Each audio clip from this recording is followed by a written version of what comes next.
নমস্কার বন্ধুরা, ডলি রন্ধনশালায় সবাইকে স্বাগত। আর আজকে তোমাদের সাথে শেয়ার করব চিকেনের একটা সম্পূর্ণ নতুন রেসিপি। চিকেনের হয়তো তোমরা অনেক রকমের রেসিপি বানিয়ে খেয়েছো, তবে এই পদ্ধতিতে একবার চিকেন বানিয়ে খেয়ে দেখো।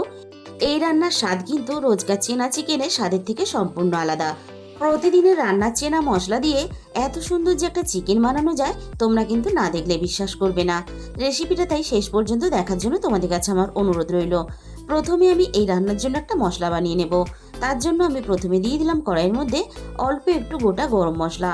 গরম মশলাটা যেহেতু ভাজতে সময় লাগে, তাই আমি প্রথমে গরম মশলাটাকে ভালো করে ভেজে নেব। গরম মশলাটাকে ভালোভাবে ভেজে নিয়ে এবার আমি কড়াইয়ের মধ্যে দিয়ে দিলাম 1 চামচ পরিমাণ গোটা ধনে, আর সাথে আমি দিয়ে দেব 1 চামচ পরিমাণ গোটা জিরে। গ্যাসের ফ্লেমটা একেবারে লোতে রেখে আমি এবার সবকিছু একসাথে আবারও নাড়াচাড়া করে মিনিট দুয়েকের মতো খুব ভালোভাবে ভেজে নেব। মশলা থেকে সুন্দর একটা মিষ্টি গন্ধ বেরোতে শুরু করে দিয়েছে, এর থেকে কিন্তু আমি আর বেশি ভাজবো না। এবার আমি কড়াই থেকে একটা প্লেটের মধ্যে নামিয়ে নেব। মশলাটা হালকা ঠান্ডা করে নিয়ে আমি গুঁড়ো করে নেব। আমি এখানে 800 গ্রাম পরিমাণ চিকেন নিয়েছি, আর চিকেনের পরিমাণ বুঝে আমি কিন্তু ভাজা মশলাটাকে বানিয়ে নিয়েছি। তোমরা যখন বানাবে চিকেনের পরিমাণ বুঝে মশলার পরিমাণটা বাড়িয়ে বা কমিয়ে নেবে। এবার আমি চিকেনের মধ্যে দিয়ে দেব স্বাদ মতো লবণ।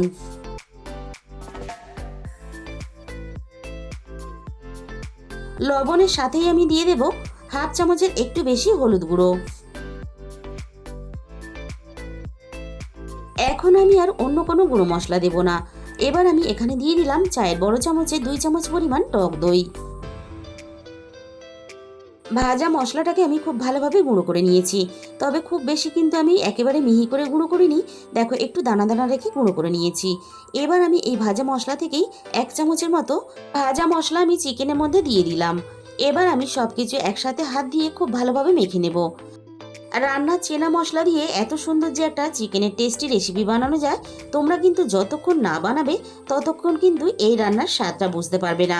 আমি সমস্ত চিকেন খুব ভালোভাবে মেখে নিয়েছি, আর চিকেনটা কিন্তু রেস্টে রাখার দরকার নেই, আমি কিন্তু রান্নাটা সাথে সাথেই করে নেব।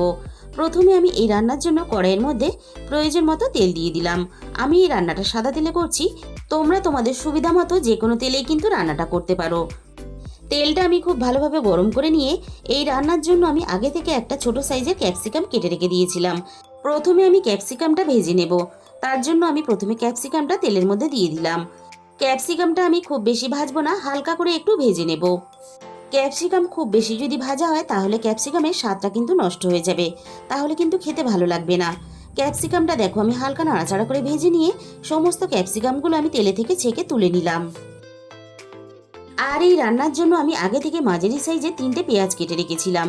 এবার আমি পেঁয়াজগুলোকে ভাজার জন্য তেলের মধ্যে দিয়ে দিলাম। আর এই রান্নাতে কিন্তু আমি কোনো রকম আলু ব্যবহার করব না। তোমরা চাইলে কিন্তু অল্প একটু আলুও ব্যবহার করতে পারো, তবে পেঁয়াজের পরিমাণটা এই রান্নাতে একটু বেশি দিতে হবে, তাহলে গ্রেভিটা বেশ মাখা মাখা হবে। মিনিট দুয়েকের মতো পেঁয়াজটা নাড়াচাড়া করে আমি বেশ একটু লালচে করে ভেজে নেব। পেঁয়াজের গায়ে দেখো একটা সুন্দর মিষ্টি কালার চলে এসেছে, এর থেকে আমি আর বেশি ভাজবো না। এবার আমি পেঁয়াজের সাথেই দিয়ে দেব রান্নার প্রয়োজন মতো আদা রসুন বাটা। আদা রসুন বাটাটা আমি পেঁয়াজের সাথে নাড়াচাড়া করে খুব ভালোভাবে একসাথে কষিয়ে নেব, আদা রসুনের কাঁচা গন্ধটা চলে যাওয়া পর্যন্ত। পেঁয়াজ আদা রসুন আমি সবকিছু একসাথে খুব ভালোভাবে নাড়াচাড়া করে কষিয়ে নিয়েছি। এবার আমি একে একে গুঁড়ো মশলাগুলো দিয়ে দেব। প্রথমে আমি দিয়ে দিলাম 1 চামচ পরিমাণ হলুদ গুঁড়ো, আর ঝালের জন্য দিয়ে দেব 1 চামচ ভর্তি করে লঙ্কার গুঁড়ো। তবে ঝালের পরিমাণটা অবশ্যই নিজেদের স্বাদ মতো ব্যবহার করবে। আর রান্নাতে সুন্দর একটা মিষ্টি কালার আসার জন্য আমি দিয়ে দিলাম 1 চামচের মতো কাশ্মীরি লঙ্কার গুঁড়ো। এবার আমি পেঁয়াজ আদা রসুন মশলা সব কিছু একসাথে নাড়াচাড়া করে খুব ভালোভাবে একটু সময় নিয়ে কষিয়ে নেব, যতক্ষণ না মশলা থেকে সুন্দরভাবে তেলটা আলাদা হয়ে যায়। মশলা আমি খুব ভালোভাবে কষিয়ে নিয়েছি, আর মশলা থেকে খুব ভালোভাবে কিন্তু তেলটাও আলাদা হয়ে গেছে।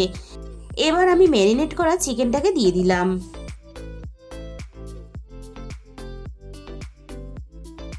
সাথে আমি মশলা ধোয়া অল্প একটু জল দিয়ে দিলাম। এবার আমি চিকেনটাকে মশলার সাথে নাড়াচাড়া করে খুব ভালোভাবে মিশিয়ে দিয়ে একটু সময় নিয়ে খুব ভালোভাবে চিকেনটাকে মশলার সাথে কষিয়ে নেব।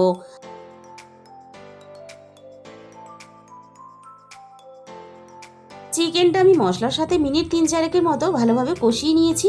এবার আমি একেবারে গ্যাসের ফ্লেমটা লোতে রেখে মিনিট 2 মতো ঢাকা দিয়ে দিলাম। আর কষানোর সাথে সাথে এইভাবে কিন্তু ঢাকা চাপা দিয়ে রান্নাটা করতে হবে। আর এই রান্নাতে কিন্তু আমি খুব বেশি পরিমাণ জল দিয়ে কিন্তু চিকেনটা সিদ্ধ করব না। চিকেনটা যেহেতু খুব বেশি পরিমাণ জল দিয়ে আমরা সিদ্ধ করব না, তাই এইভাবে ঢাকা চাপা দিয়েই কিন্তু চিকেনটাকে রান্না করতে হবে, যাতে কষানোর সাথে সাথে 80%-এর মতো চিকেনটা সিদ্ধ হয়ে যায়। এবার আমি ভাজা মশলার গুঁড়োটা দিয়ে দিলাম। এবার আমি ভাজা মশলার সাথে চিকেনটাকে আমি আরও মিনিট 5-এর মতো খুব ভালোভাবে কষিয়ে নেব। আর এতে ভাজা মশলার সুন্দর ফ্লেভারটা চিকেনের সাথে খুব ভালোভাবে মিশে যাবে। আর চিকেনের স্বাদ আর গন্ধ দুটোই কিন্তু দুর্দান্ত হবে। মিনিট 2-এর মতো আমি মশলার সাথে চিকেনটাকে কষিয়ে নিয়েছি। আবারও আমি চিকেনটাকে মিনিট 2-এর মতো ঢাকা দিয়ে দেব। এতে সমস্ত মশলার সাথে চিকেনটা খুব ভালোভাবে পাক হয়ে যাবে। মিনিট 2 পরে আমি কড়াই থেকে আবারও ঢাকাটাকে সরিয়ে নিলাম।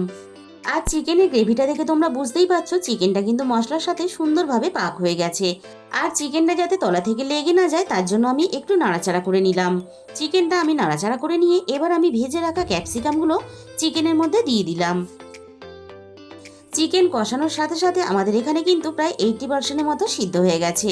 আর তোমরা যদি চিকেনটা একেবারে জল ছাড়া রান্না করতে চাও, তাহলে ক্যাপসিকামটা চিকেনের সাথে নাড়াচাড়া করে মিশিয়ে দিয়ে আরও 3-4 মিনিটের মতো রান্নাটা করে নামিয়ে নিতে পারো। আর আমি যেহেতু চিকেনের মধ্যে একটু ঝোল রেখে রান্নাটা করব, তাই মাঝারি সাইজের বাটির 1 বাটি পরিমাণ আমি জল চিকেনের মধ্যে দিয়ে দিলাম। আর রান্নার কালারটা দেখে তোমরা বুঝতেই পারছো চিকেনটা কতটা ভালোভাবে কষানো হয়েছে। সব কিছু একসাথে নাড়াচাড়া করে খুব ভালোভাবে আমি মিশিয়ে দিলাম। এবারে আমি চিকেনটা যাতে তাড়াতাড়ি আরও ভালোভাবে সিদ্ধ হয়ে যায় তার জন্য আমি এখানে মিনিট 5-এর মতো আমি ঢাকা দিয়ে দিলাম। 5 মিনিট পরে আমি কড়াই থেকে ঢাকাটাকে সরিয়ে নিলাম। আর বন্ধুরা, চিকেনের এই রেসিপিটা দিয়ে গরম গরম ভাত, রুটি, লুচি, পরোটা সব কিছুর সাথেই কিন্তু খেতে দুর্দান্ত লাগে। এবার আমি রান্নার মধ্যে দিয়ে দিলাম 1 চামচ পরিমাণ গরম মশলার গুঁড়ো। আর বন্ধুরা, ভাজা মশলা দিয়ে চিকেনের এই রেসিপিটা বাড়িতে অবশ্যই একদিন হলেও তোমরা ট্রাই করে দেখো। আমি তোমাদের গ্যারেন্টি দিয়ে বলতে পারি রান্নার স্বাদ কিন্তু একেবারে মুখে লেগে থাকার মতো হয়। গ্যাসের ফ্লেমটা বন্ধ করে দিয়ে আমি 5 মিনিটের জন্য ঢাকা দিয়ে দেবো। 5 মিনিট পরে আমি কড়াই থেকে ঢাকাটাকে সরিয়ে নিলাম। এবার আমি তোমাদের পরিবেশন করে দেখিয়ে দেবো, দেখো রান্নাটা কতটা দেখতে লোভনীয় হয়েছে। দেখতে যতটা লোভনীয় হয়েছে খেতে কিন্তু তার থেকে দ্বিগুণ বেশি ভালো হয়। তাহলে বন্ধুরা, আজকের এই রেসিপিটা ভালো লাগলে একটা ভিডিওতে লাইক করে দিও আর নিজেদের বন্ধুদের মধ্যে শেয়ার করে দিও। আর যে সমস্ত নতুন বন্ধুরা এখনো পর্যন্ত আমার চ্যানেলটাকে সাবস্ক্রাইব করোনি, এরকম নতুন নতুন রেসিপি পেতে চ্যানেলটাকে সাবস্ক্রাইব করে পাশে থাকা বেল আইকনটা ক্লিক করে অল করে দিও। তাহলে আমি যখনই কোনো নতুন রেসিপি আপলোড করব সবার আগে তোমার কাছে পৌঁছে যাবে। আর তোমাদের মূল্যবান সময় দিয়ে আমার এই রেসিপিটা এতক্ষণ সময় দিয়ে শেষ পর্যন্ত দেখার জন্য তোমাদের সবাইকে অসংখ্য ধন্যবাদ। আজকে তাহলে এই পর্যন্ত।